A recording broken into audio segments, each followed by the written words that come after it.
What's up, guys? So, I thought I'd put together kind of like a reaction video. Not really. Disclaimer, I have watched a little bit of this video. It's a 13-minute video of NBC kind of explaining paint.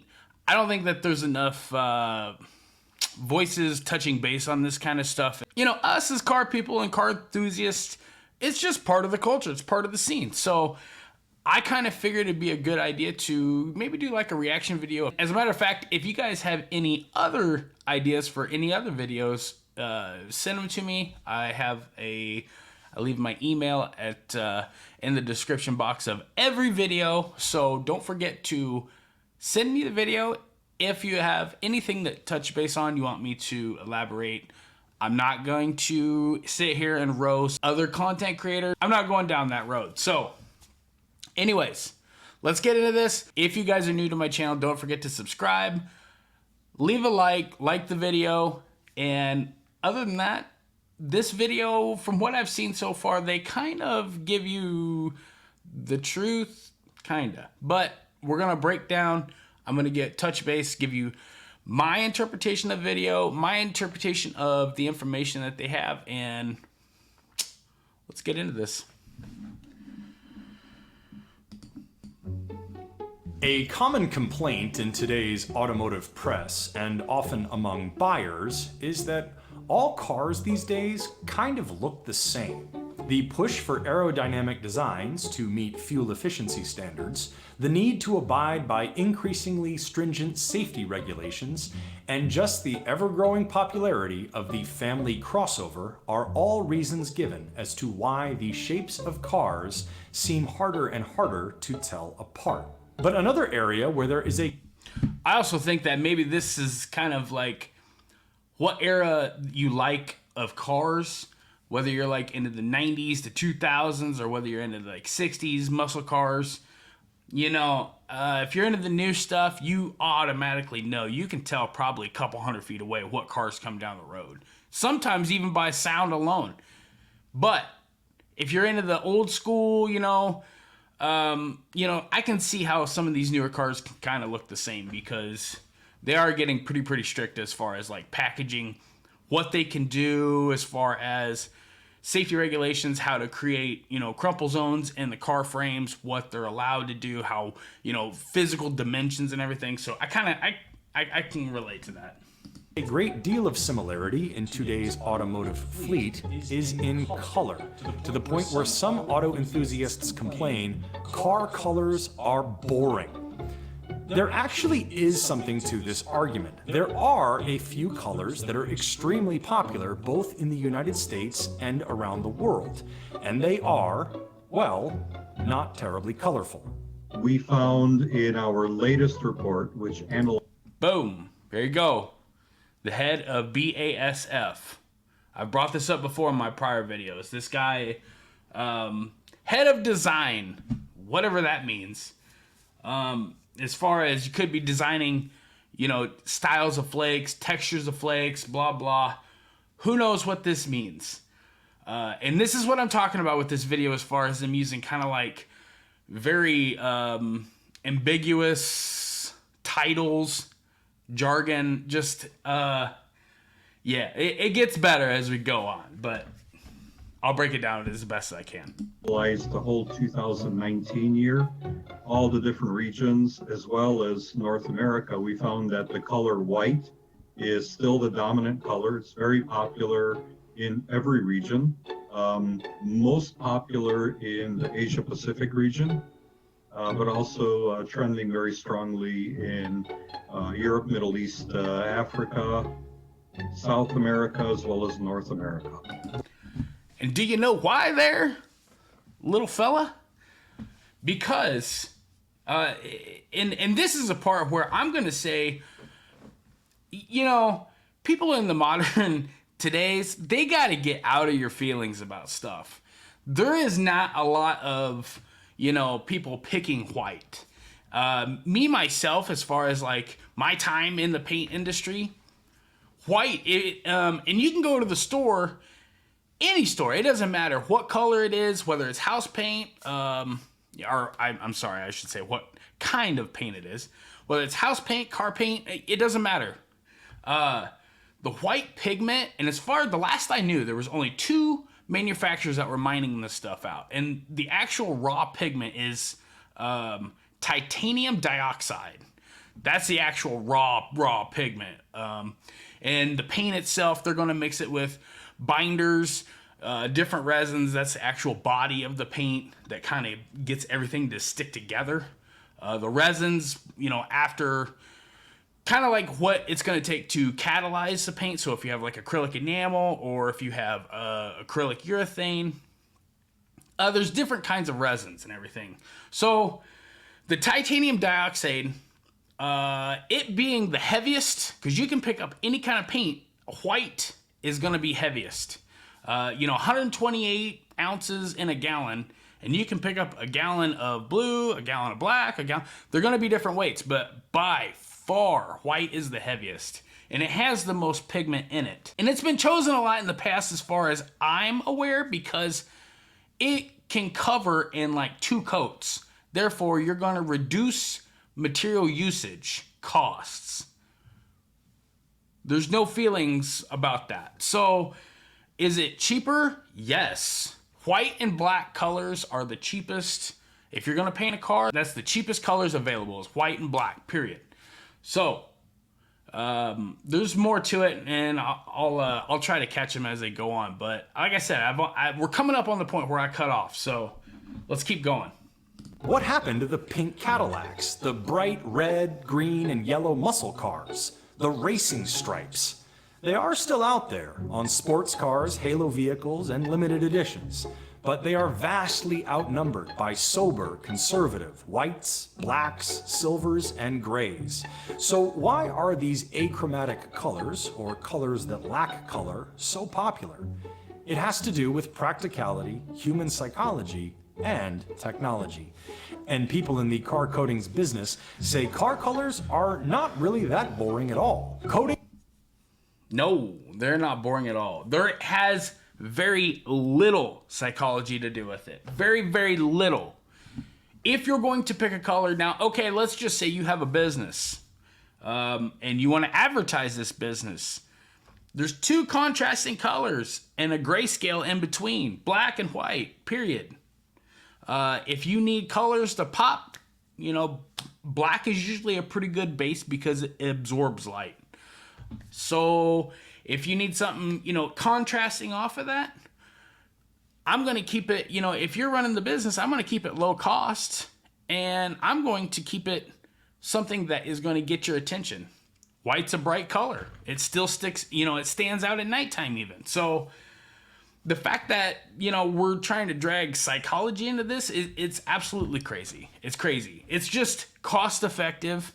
White covers the fastest. And that's really basically it. It's cheap. I mean, there's not a paint store out there that don't have white paint. So, I mean, everybody's got their own little version, whether it's got, Ford's got like Oxford white. Back in the day, they had like Wimbledon white. I know Chevrolet's got like Summit white. Every manufacturer has their own version of white, and whether they're adding like, red, blue, green, black or yellow or whatever, they all kind of have their own recipe or their own formula to make it their own. But, full stop. White, black are the cheapest colors to paint cars. I can definitely see why businesses are picking them, or just the general public picking them all together. So, Coatings have become ever more sophisticated, and coatings makers can do a lot more with less. Within just one color type, such as white, for example. You see this right here? This is rare. I don't know where you're painting, but usually this is done with robots by turbo bells. And those turbo bells will actually spin like, just like a turbo, about 30,000 RPMs, and they will just atomize and chop that paint up to the point to where it is on the panel so thin. And paint is measured in mils, which is 1 mil is about the equivalent of 1/1000th of an inch, or like a human hair. So this right here, as far as like a production wise goes, this is very, very expensive to do. Usually this is done by robotics. So companies can now achieve a great range of shades and effects not possible before, and which you might not at first notice. Looking around the world, it is hard not to notice that a few car colors do seem to dominate.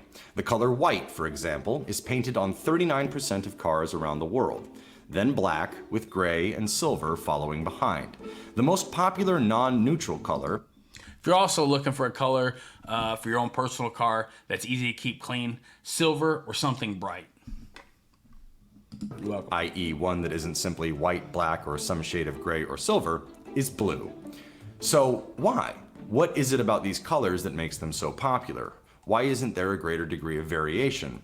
Part of it, say industry analysts, is practicality.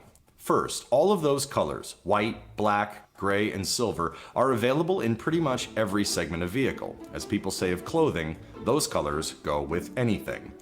No matter the shape or size of the vehicle, they work well, and they don't go out of style. Yeah, I don't know about that. Because different body styles of cars carry different colors better. I mean, it's just the way it is. And a lot of manufacturers will say that white is the absence of color, so therefore it's kind of like the gold standard test to tell whether like they got the body lines, the shape, the dimensions, and everything right. But it's all interpretive and it's all subject to taste.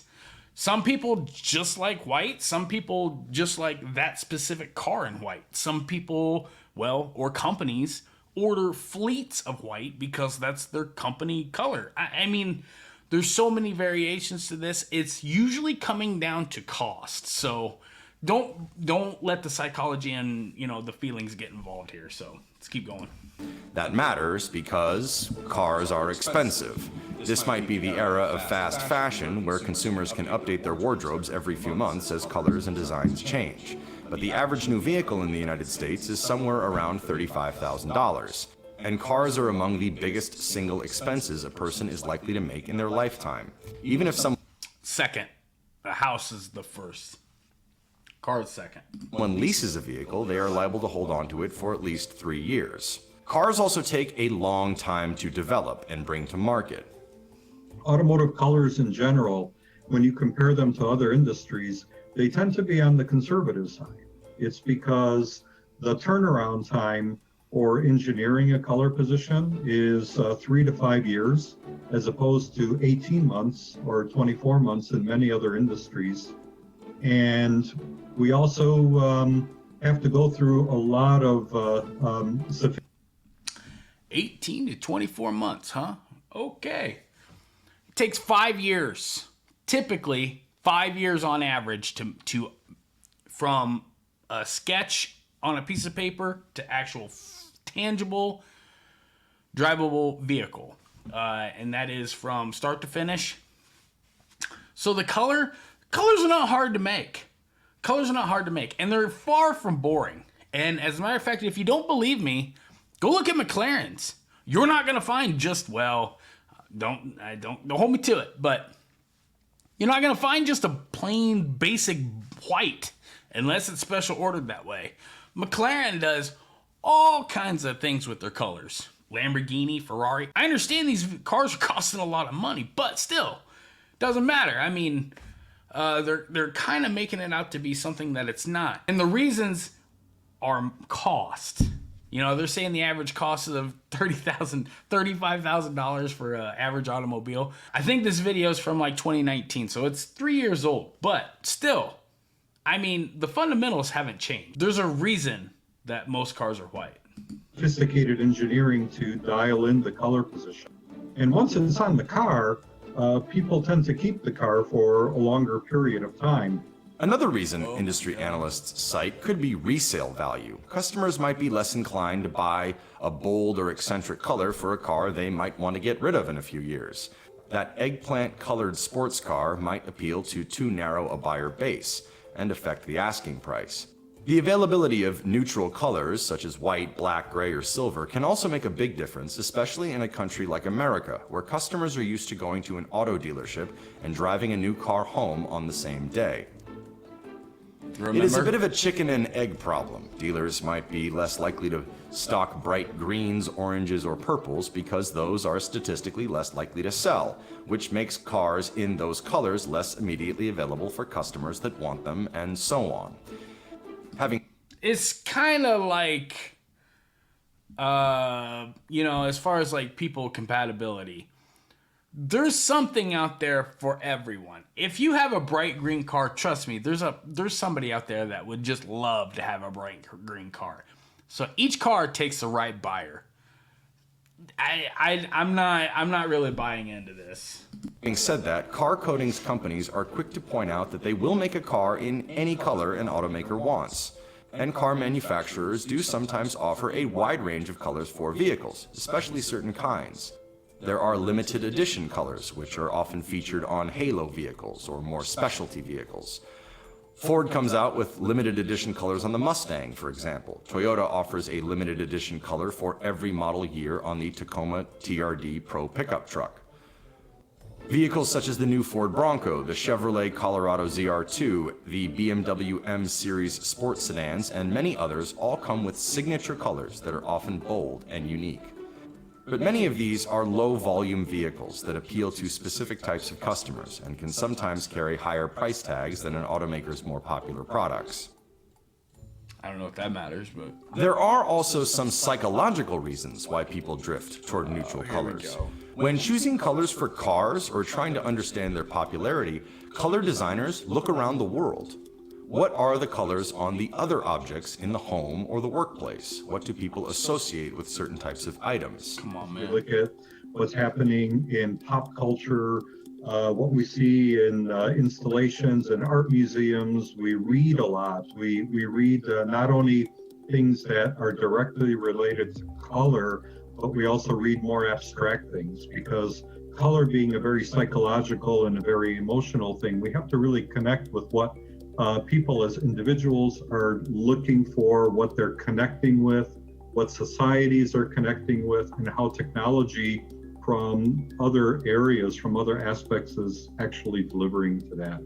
This has affected Yeah, I'm sorry. That's like a minute of your life you're not gonna get back. I'm not buying it. I'm not buying it. Okay, take Chevrolet WA383L. I have never seen any color inside of a building pewter.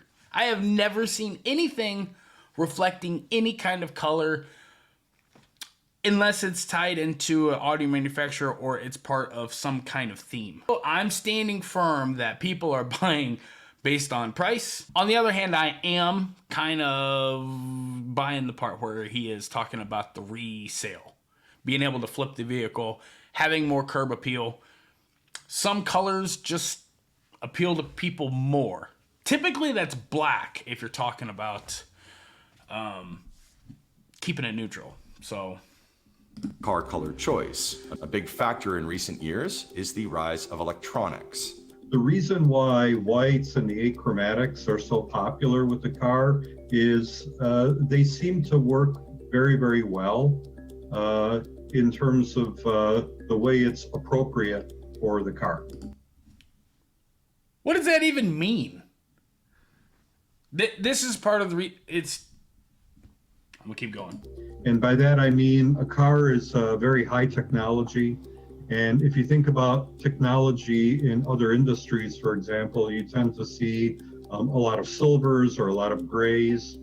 And recently, with the popularity of certain technology firms and the color white was also viewed as a technology color. Colors can evoke certain feelings about an object and, in a way, need to reflect its features. This is very evident in the case of an emerging class of vehicles, electric cars. There are colors that are especially popular among EVs, especially white and blue. The popularity of blue for EVs is quite notable, given the fact that it is a chromatic color, not a neutral one. Chromatic being pigmented, colored, achromatic, monochromatic, the white, black, grayscale in between. The silvers do fall in there because it is technically, white or black. But just want to break that down.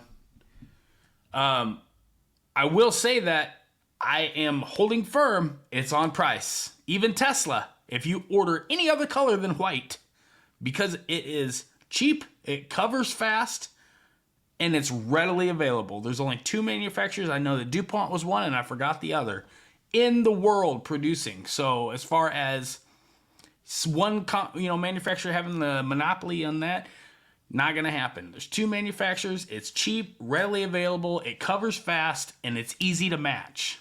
That's true too. Blue seems to be a very popular color. A lot of people like it. And for the automotive market, you could do a light silver, a very chromatic blue, a very dark navy blue, and all of those ranges would be very appropriate for different vehicle styles. And I think with the EV market, when they first started to come out into the marketplace, a few of the OEMs offered a specific light blue on those vehicles. And I think that equated with consumers on blue being associated with electric vehicles. The popularity of a few neutral car color choices obscures some important history about how far car coatings have come and how much choice there is available to customers today. In the early days of the automotive industry, the palette of available colors was pretty limited and paints were fragile. The pioneering Henry Ford, who brought industrialized manufacturing techniques to the fledgling car business, is reputed to have said that a customer could have Ford's Model T in any color as long as it was black. The story is only partly true. The Model T was available in several colors for at least part of its lifetime, though for several years the car could in fact only be bought in black. This was because black paint dried the fastest and was therefore best suited for the rapid automotive production methods Ford was trying to implement to meet burgeoning. Wait, in those days, every single color, every single automotive paint was lacquer. And I actually had some of the actual physical paint chip samples of it was either a Duesenberg or a Packard. And there was like 5 colors. You had what they called green, red, blue, black, and I think that might have been maybe white. That was it. And there was no fancy names or whatever. It was just basic green, blue, black. But as far as them being fragile, I mean, it was soluble. Any car with a lacquer paint job, you could walk up with lacquer thinner, squirt on it, and it's going to turn right back into a liquid. I mean, I don't know if they're fragile, because if you let that stuff go over time, anybody that's tried to sand that stuff off, it gets hard. It'll crack. It'll spider crack, but it is hard stuff. I don't know if I agree with that 100%. Demand. As the automotive industry grew, however, coating technologies became more sophisticated, and that expanded the range of colors car makers could offer. New primers helped protect against rust. New top coat resins kept colors from fading and added shine. Hardeners. They actually had a catalyst. Once they had lacquer, then you had synthols, and then you had acrylic enamel. And acrylic enamel took them to a point to where they could actually harden or catalyze the resin in it, put a hardener in it, and it actually increased the shine by, double, triple. That's what really pushed the advancement of automotive refinishing technologies in the direction of which it headed today. So in the 80s, clear coats started to become available in the automotive industry, and also a process called electrocoating, which means the whole vehicle would get coated with a primer surfacer that would EDP. Create a protective layer. And then on top of that, we put paint and then a clear coat. Effect coatings made from metal, glass, and minerals such as mica could give paint jobs a kind of sparkle. Paint technology has improved to the point where you can take metallic flake pigments, which tend to be kind of large, and we can get those metallic flake pigments to align very much in a parallel fashion. Paint on a... Now, when he's saying align, that's physically the way when you spray it out of the gun, how it falls on the panel. And this is like your chameleon colors. It's nothing more than, think of it like a three-dimensional flake, and every side is painted a different color. But they have a technology to make the actual pigment fall on the panel in a certain orientation. It's crazy. There's a ton of technology, and if you guys have any questions, I'd be more than happy to make another video elaborating on this. But that's how they make chameleon paints, is they have this pigment that can fall on the panel and align itself in a certain way. So all the colors look the same one way, and then when you come around the car and you look at it at a different angle, it looks a different color because they have different sides, different colored. So it's very expensive to make those synthetic pigment flakes, whatever you want to call them. But yes, that's what he's talking about. Car body is about half the width of a human hair. That's not a lot of space to work with. And if we can get a good parallel orientation of these metal flakes, what designers found is that they can introduce not only color direction, but also texture into a coating. Techniques like these allowed paint makers. When he's saying texture, he's talking about metal flake. Silver is not just silver. You don't have just a silver toner, where toners would be like when you're trying to make a color, different recipes, different formulas, and you add different colors. So you have different kind of flakes. You have like popcorn flake, you have pancake flake, you have all these different textures of flake which catch and reflect light in different demeanors, different manners, whatever. So that's what he meant by that. To widen the possible palette of colors and effects achievable. So once, there really might have only been, at most, a few varieties of any given color. But now, for example, the white that might have dominated in the middle of the 20th century, say a bleached hospital white seen on emergency or service vehicles, is no longer the only choice. Now there is a mind-boggling range of possibilities. You can add a little bit of blue to make a white look cooler, which is popular for cars trying to achieve a futuristic or high-tech effect. You can have a yellower or creamier white that evokes luxury. Using coatings, flakes, and subtle shifts in hue, a wide range of possibilities is achieved. But each OEM has a different version of white, a different version of those neutral colors. Yep. That supports their brand strategy. They're very specific about what those colors look like. And I know I have friends of mine that they're just like, oh, isn't, gray? And it's like, no, look at this gray versus this gray. This has a blue cast, this has a brown cast, this has a high sparkle, this has a silky sparkle. Colors do come into fashion and then lose popularity in cars over time. Green was a popular color in the 1990s, accounting for somewhere around 15 or 16% of all cars. But now, the number of green cars is more in the single digits, according to BASF's research. But Jane Harrington of PPG said she has been seeing green on an increasing number of SUVs, and the color is another one that is associated with nature, biology, and eco-friendliness, suggesting it could come back into fashion. Companies are also looking to the future. Both PPG and BASF told CNBC they are developing car coatings that can easily be noticed by technology used on autonomous vehicles. That part of the market has a way to go before it becomes widely adopted, but it is already something researchers are thinking about.